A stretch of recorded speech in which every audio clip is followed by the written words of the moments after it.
think that net, I believe that with AI, it's in favor of technical founders. And what I mean by that is if you looked at the last era, like pre AI, sort of the late stage SaaS, where it felt like the terminal state of software was this like SaaS and mega SaaS software, it had gotten quite boring in some ways. I don't think I would have started a company in that era necessarily in this direction.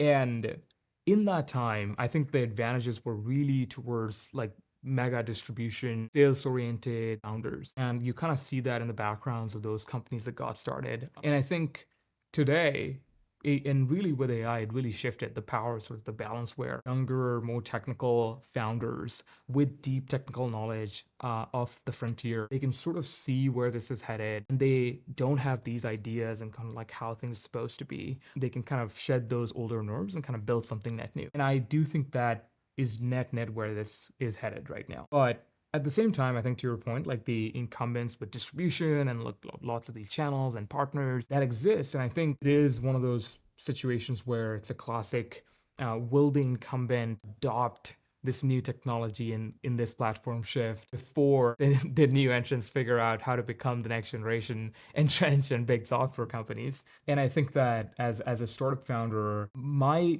belief in this space is that it is very hard to retrofit AI on top and just kind of layer these sort of thin chatbots on top of existing architecture and existing customer bases and install bases. I think if you look at something like Workday, which is the last generation mega enterprise company in our space, it's down 60-70% from their from their recent highs. And I think that to me is underappreciated right now. It feels like the belief right now is that, at least consensus, conventional wisdom, is a lot of SaaS is not defensible against sort of AI disruption, that there just won't be any need for it. That systems of record will be defensible, that those have real moats against sort of agents doing all the work in this AI future.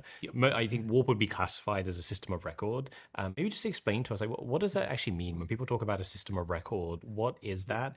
And why is that sort of theoretically defensible against sort of future where AI agents are removing the need for software?